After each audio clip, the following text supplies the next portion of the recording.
ఓం మహాగణాధిపతయే నమః. ఓం గురుభ్యో నమః. ఓం శ్రీమాత్రే నమః. మనం ఈరోజు జూలై మాసంలో గ్రహస్థితి ఏ విధంగా ఉంది, దాని మూలంగా ఎవరెవరికి ఎటువంటి ఫలితాలు జరగనున్నాయి అనేటువంటి విషయం చెప్తుంది నేనైనప్పటికీ కూడా చెప్పిస్తుంది సాక్షాత్ లలితామ్మవారిగా భావిస్తూ, ముందుగా అసలు గోచారం ఎలా ఉంది అని చూసుకున్నట్లయితే, మీనరాశిలో శని, వృషభంలో స్వక్షేత్రంలో శుక్రుడు, మిథునంలో గురువు యొక్క సంచారం జరుగుతుంది. ఆ యొక్క శుక్రుడు 26వ తేదీ వరకు అక్కడ ఉంటాడు. 27వ తేదీ నుంచి గురువుతో శుక్రుడు కలుస్తాడు. అదేవిధంగా మనకి కర్కాటకంలో బుధుడు ఉన్నాడు, మరియు అదేవిధంగా సింహరాశిలో కుజుడు కేతువు యొక్క సంచారం జరుగుతుంది. కుంభంలో రాహు. ఇక చంద్రుడు ప్రతి 2.5 రోజులకు ఒక్కో రాశి మారుతూ ఉంటాడు. అయితే ఈ యొక్క విషయాల వల్ల, అంటే ఈ గ్రహస్థితి వలన ఎటువంటి స్థితిగతులు ఉంటాయి, అలాగే ఏ పరిహార మార్గం చేసుకోవడం ద్వారా దాని నుంచి బయటపడతాం అనేటువంటి విషయాలు మనం ఒక్కొక్క లగ్నరీత్యా తెలుసుకుందాం. లగ్నం తెలియని వారు రాశి నుంచి చూసుకోండి. మేషలగ్నము, మేషరాశి. మీకు మీ యొక్క లగ్నాధిపతి పంచమ స్థానంలో కేతువుతో కలిసి ఉన్నాడు. కాబట్టి ఇక్కడ మీరు ముఖ్యంగా జాగ్రత్త తీసుకోవాల్సింది ఏమిటి అంటే, ప్రధానంగా ఎవరైనా సరే సంతానం కలగట్లేదు అని ఐయుఐలు ఐవీఎఫ్లు చేయించుకునేటువంటి వారు కాస్త జాగ్రత్తగా ఉండాలి. ఇది ప్రధానంగా తీసుకోవాల్సిన అంశం. రెండవది, ఫ్రెండ్స్తోని షేర్ మార్కెటింగ్ రిలేటెడ్ సంబంధించినటువంటి అంశాలలోని, మరియు ఏదైనా ఒక ఇంపార్టెంట్ డెసిషన్స్, ముఖ్యంగా రాజకీయ నాయకులు మరింత జాగ్రత్తగా నిర్ణయం తీసుకోవాల్సినటువంటి పరిస్థితి ఉంది ఇక్కడ. అదేవిధంగా ధనస్థానంలో ధనాధిపతి, ఫైనాన్షియల్గా మంచి గ్రోత్ ఉంటుంది, ఫైనాన్షియల్గా రావాల్సిన డబ్బులు కూడా వస్తూ ఉంటాయి. వ్యాపారంలో లాభాలు కూడా ఇస్తాడు ఈ కాంబినేషన్ అనేటువంటిది, దానిలో ఎటువంటి డౌట్ లేదు. కాకపోతే కాస్త 3లో గురువు ఉన్నందుకు కొన్నిసార్లు అంటే గతంలో ఏర్పడినటువంటి చిన్న చిన్న మిస్అండర్స్టాండింగ్స్, డిస్ప్యూట్స్ లాంటివి క్లియర్ అవ్వడానికి ఇది తోడ్పడుతుంది. అలాగే 26వ తేదీ లోపల, జూలై 26వ తేదీ లోపల మీకు రావాల్సిన ధనం కూడా కొంతవరకు రావడం, కొంత ఫ్రీ హ్యాండ్ అంటారు, అంటే కొంతవరకు ఫ్రీ అవుతారు మీరు. కాకపోతే 4వ స్థానంలో 6వ అధిపతి ఉన్నందుకు బిజినెస్ లోన్స్ వస్తాయి, అందులో ఎటువంటి సందేహం లేదు. కాకపోతే ఎంతైనా శత్రుక్షేత్రంలో ఉన్నాడు కాబట్టి ఆ యొక్క బుధుడు విద్యాపరమైనటువంటి విషయాల్లో కొంత స్ట్రెస్ కూడా ఉంటుంది. కాస్త కొత్తగా ఎవరినైనా ఫ్రెండ్షిప్ చేసుకునే విషయంలోని, ప్రేమ వ్యవహారాల విషయంలోని, షేర్ మార్కెట్లో తొందరపాటు నిర్ణయం తీసుకోవడం, ఇట్లాంటివి చెయ్యకండి దయచేసి. అలాగే మరొక విషయం ఏంటంటే, ఈ సప్తమ ద్వితీయాధిపతి అంటే 7వ అధిపతి, 2వ అధిపతి ఎవరైతే ఉన్నారో, ఈ 7, 2 అధిపతులు ప్రధానంగా ఈ శుక్రుడు అయినందుకు ఇక్కడ ఏంటంటే 7 and 2 లార్డ్స్ అవి 2లో ఉన్నందుకు మీ యొక్క జీవిత భాగస్వామికి కూడా ఏదైతే తను కావచ్చు, అతను కావచ్చు, ఫైనాన్స్ కోసమో లేకపోతే పలానా కొన్ని ఇన్సూరెన్సెస్ మూలంగా ధన సంబంధించిన విషయాల్లోని కలిసి రావడానికి చాలా అనుకూలంగా ఉంది చెప్పుకోవాలంటే. ఇక మీరు నిత్యము చేయవలసిన దేవతారాధన కానివ్వండి, ఉద్యోగ సంబంధించినటువంటి విషయాల్లో కానివ్వండి చూసుకున్నట్లయితే, ఇక్కడ ఉద్యోగ వ్యవహారాలకు సంబంధించిన విషయంలో కొంత తొందరపాటు నిర్ణయాలు పనికిరావు అనేటువంటిది చూపిస్తుంది. బికాజ్ ఆఫ్ ఇక్కడ మీకు చూసుకున్నట్లయితే దశమాధిపతి లాభంలో ఉన్నాడు, మంచిది, అందులో ఎటువంటి సందేహం లేదు. కానీ ఆ లాభంలో ఉన్నటువంటి దశమాధిపతి ఇక్కడ శుక్రుడిని చూస్తున్నందుకు కొంతవరకు హైప్ కూడా ఇస్తాడు ఉద్యోగంలో.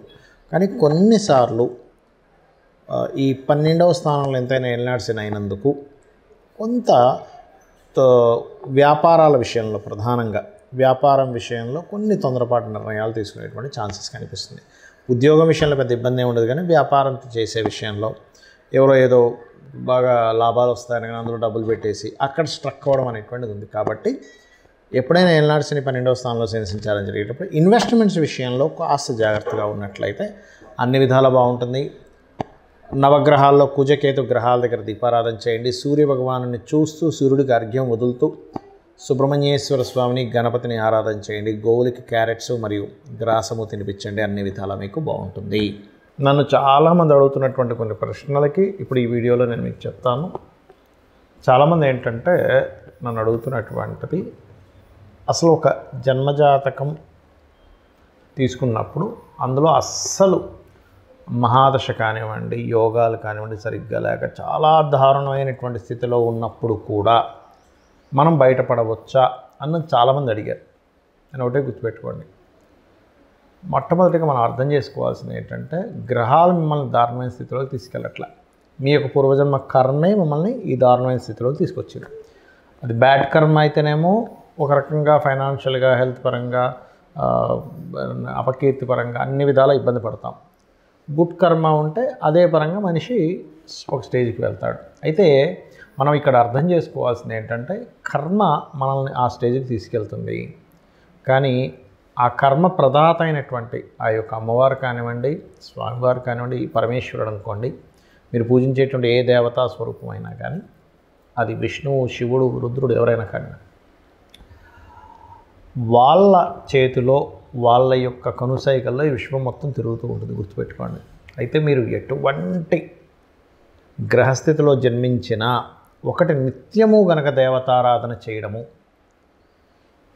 జస్ట్ మీకు ఏ మహాదశ ఏ అంతర్దశ నడుస్తుందో దానికి సంబంధించిన దానం కనుక ఇవ్వగలిగితే ఇంకేం పెట్టుకోకండి, నేను భగవంతుడిని పట్టుకున్నాను, నాకు ఖచ్చితంగా మంచి జరుగుతుంది అనేటువంటి భావనలో ఉంటే 100% సెట్ అవుతుంది. ఇక రెండవ ప్రశ్న ఏంటంటే, కొంతమంది ఈ మధ్య నన్ను అడిగారు, ఏమండి ఇప్పుడు ఇవాళ రేపు ఎక్కువ సిజరన్స్ అవుతున్నాయి కదా, సిజరన్లో పుట్టినటువంటి వ్యక్తికి కూడా గ్రహాల యొక్క ప్రభావం పడుతుందా అని. ఒకటే గుర్తుపెట్టుకోండి, మనకి పూర్వజన్మ కర్మ వల్ల గ్రహ ప్రభావం అనేది మన మీద ఉంటుంది. ఇప్పుడు సిజరన్లో పుట్టినంత మాత్రం ఆ వ్యక్తికి జ్వరం లేకుండా లేదు, ఆ వ్యక్తికి అంటే C-సెక్షన్ చేసి బయటికి తీస్తారు న్యాచురల్గా కాకుండా, అదేవిధంగా ఆ వ్యక్తికి ఏ ఇబ్బందులు రాకుండా ఉండట్లేదు. ఎందుకంటే మంచి కర్మ లేదా మనం ఒక బ్యాడ్ కర్మ చేసామా, మంచి కర్మలు చేసుకున్నామా అనేది పూర్వజన్మ దీన్ని బట్టి ఉంటుంది. అయితే ఇక్కడ మరొక క్వశ్చన్ దీనికి అనుసంధానంగా ఏమడుగుతున్నారంటే, ఇప్పుడు మనం పెట్టినటువంటి ఒక ముహూర్తంలో పెట్టుకుంటాం అంటే చాలామంది అడుగుతుంటారు, ఏమండి ఇలాగా న్యాచురల్ డెలివరీ అవ్వదు, సో మీరు ఎవరినైనా పురోహితుల్ని లేకపోతే ఆస్ట్రాలజర్ని కనుక్కొని పలానా 1 వీక్లో మీరు ఒక మంచి రోజు చూసుకొని చేసుకోండి, పలానా టైం అని చెప్తూ ఉన్నప్పుడు ఆస్ట్రాలజర్ని సర్వసాధారణంగా తల్లిదండ్రులు వాళ్ళు పడ్డ కష్టాలు కాకుండా వాళ్ళ పిల్లలైనా బాగుండాలనేటువంటి ఒక మంచి ఆలోచనతో వస్తారు. తద్వారా పలానా రోజు చేసుకోండి బాగుందని చెప్పడం జరుగుతుంది. అయితే ఇక్కడ ఏంటంటే క్వశ్చన్ ఏంటంటే, చాలామంది మరి అలాగ మనం ముహూర్తం పెట్టినప్పుడు ఆ వ్యక్తికి అన్ని కర్మలు పోతాయా ఒక మంచి ముహూర్తంలో పుట్టినప్పుడు అంటే, ఒకటే చెప్తాను మీకు, మనం పెట్టడం కాదు అసలు అక్కడ ముహూర్తం. ఆ జీవుడు అక్కడ పుట్టాలని రాసి పెట్టుంటే ఈ యొక్క ఆస్ట్రాలజర్కి కావచ్చు లేదా పంతులు గారికి ఎవరికైనా మన టెంపుల్స్లో ఉండే పురోహితులు ఎవరైనా పలానా రోజు చేసుకోండి అని చెప్పినప్పుడు వాళ్ళ ఆ జాతకుడు మంచి పుణ్యకర్మలు చేసుకుని ఉంటే ఖచ్చితంగా ఆ టైంకి పుట్టేస్తాడు వీళ్ళు పెట్టిన ముహూర్తానికి. లేదనుకోండి, నేను చాలా కేసెస్ చూసింది ఏంటంటే, మంచి ముహూర్తం పెట్టినా కూడా జీవుడికి ఆ టైంలో పుట్టే యోగం లేదు. అంటే ఆ జీవుడు పలానా కర్మలు అనుభవించడానికి ఒక పర్పస్ కోసం పుడతారు. ప్రతి ఒక్కరు కూడా ఖచ్చితమైన ఒక పర్పస్ ఉంటుంది. ప్రతి జీవి ఒక పర్పస్ కోసం పుడుతుంది. ఆ పర్పస్ కోసం పుట్టేటప్పుడు ఏ సమయంలో పుట్టాలో ముందే డిసైడ్ అయి ఉంటుంది. మనము పలానా ఉదాహరణకి ఇప్పుడు ఇది జూన్ మాసం నడుస్తుంది అనుకుందాం, జూలై 10వ తేదీయో పెట్టాం, కానీ వాళ్ళు జూలై 9వ తేదీ తల్లికి కాస్త పెయిన్స్ స్టార్ట్ అయిపోయి ఇమీడియట్లీ హాస్పిటల్లో తీసుకెళ్ళి జాయిన్ చేసేసి డెలివరీ చేసేస్తారు, ఆపరేషన్ చేసేస్తారు. ఎందుకంటే పెయిన్స్తో ఉన్నప్పుడు 10వ తేదీ దాకా ఆఖరిగా 9వ తేదీ వస్తాయి. ఆ రకంగా జరుగుతుంది, గుర్తుపెట్టుకోండి. కానీ సర్జరీ చేసినప్పుడు పుట్టిన అంటే C-సెక్షన్లో పుట్టిన న్యాచురల్గా డెలివరీ అయినా ముందే ఫిక్స్డ్. కాకపోతే ఏంటంటే కొంచెం వీళ్ళు చేసుకున్న పుణ్యం ఉంటుంది, తల్లిదండ్రులు చేసుకున్న పుణ్యకర్మలు ఏవైనా ఉంటాయి, అవి కొంతవరకు వీళ్ళని సరైన సమయంలో పుట్టేలాగా కూడా తోడ్పడుతుంది.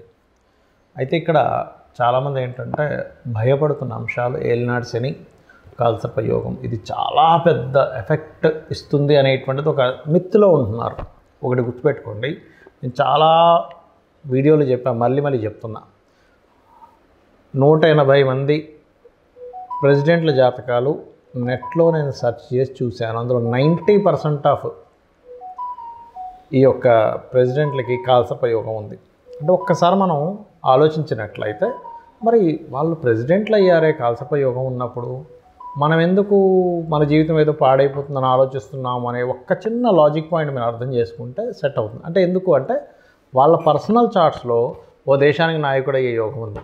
కొంతమందికి కాలసర్ప యోగం ఉన్నప్పుడు మంచి డాక్టర్స్ అయ్యారు, మంచి లాయర్లు అయ్యారు, IASలు IPSలు కూడా ఉన్నారండి. ఇంకా చెప్పాలంటే అంటే ఏమిటి, అంటే వాళ్ళ కాలసర్ప యోగం కేవలం మనకు శాస్త్రంలో చెప్పింది ఏమిటి అంటే, మీకు చాలా స్పష్టంగా నేను చెప్పబోయేది ఒకటే, కేవలం ఇది దేశకాల పరిస్థితులకు మాత్రమే కాలసర్ప యోగాన్ని చూడాలి, జన్మజాతకానికి అసలు అప్లై చేయకూడదు.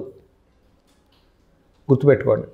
ఏమండి లేదండి నాకు దానివల్ల అవుతుంది, అదంతా నిమిత్తం చెప్తాను నేను. ఖచ్చితంగా మీ యొక్క నెగటివ్ థింకింగ్ వల్ల అలా అనిపిస్తుంది, దీనివల్లే అవుతుందేమో అని. కానీ వేరే వేరే కారణాలు ఉంటాయి. సంపాదించలేకపోతున్నాము, సెకండ్ లార్డ్ ఎక్కడో ఇబ్బంది పడి ఉంటాడు, ఉద్యోగం రావట్లేదండి కాలసర్ప యోగం వల్ల. మీ 10th లార్డ్ చూడండి ఫస్ట్, మీ 10వ అధిపతి ఏమిటి, ఎలా ఉంటుందంటే అన్నిటికీ కూడా తలనొప్పి వచ్చిన కాళ్ళకి ఆయిల్ రాసుకున్నట్టుగా ఉంటుంది పరిస్థితి. కాబట్టి అలా కాదు. 10వ అధిపతి ఏమిటి, వివాహం అవ్వట్లేదు కాలసర్ప యోగం అనుకుంటారు, కాదు. మీ 7వ అధిపతి ఎలా ఉన్నాడు, వివాహ జీవితంలో గొడవలు అయిపోతున్నాయి, విడాకులు అయిపోతున్నాయి. 12వ అధిపతి ఎలా ఉన్నాడో చూడండి. ఆరోగ్యం బాగాలేదు, 4, 5, 6 అధిపతులు ఎలా ఉన్నారో చూడాలి. ఇలా ఒక్కొక్క దానికి పర్టికులర్గా శాస్త్రంలో కొన్ని ఫార్ములాస్, కొన్ని భావాలు చెప్పబడింది. అలాగే ఏలినాడు శని విషయంలో కూడా మీరు గుర్తుపెట్టుకోండి, ఎప్పుడు కూడా శని అనగానే వెంటనే మనం నెగిటివ్గా వెళ్ళిపోయి నాకేం కలిసి రాదు, ఏం చేసినా కలిసి రాదు, అది కాదు. కర్మకారకుడు, కర్మప్రదాత, ఆయనకు ఒక పోర్ట్ఫోలియో ఇవ్వడం జరిగింది. మీ మంచి చెడు కూడా ఆయన ఇస్తాడు. కాబట్టి ఏమిటి, ఏలినాడు శనులు అర్ధాష్టంశంలో అష్టంశంలో నడిచేటప్పుడు ఎక్కువ నిద్రపోవడం చేయకూడదు, యాక్టివ్గా ఉండాలి, ఎక్సర్సైజ్ చేస్తుండాలి, ఎప్పుడు ఏదో పనిలో ఉంటుండాలి, శ్రమిస్తుండాలి. శ్రమకారకుడు కాబట్టి మనకి ఇబ్బంది కలగకుండా ఉంటుంది. దాంతోపాటు మీకు దగ్గరలో ఏదైనా ఆలయం ఉన్నట్లయితే ప్రత్యేకంగా స్కందుడి ఆలయము లేదా గణపతి ఆలయము లేదా అమ్మవారి ఆలయం, ముఖ్యంగా హనుమాన్ ఆలయం కనుక మీరు రెగ్యులర్గా వెళ్తున్నట్లయితే ఏలినాడు శని ప్రభావం కంప్లీట్గా పాజిటివ్గా పనిచేస్తుంది మీకు. శ్రీమాత్రే నమః.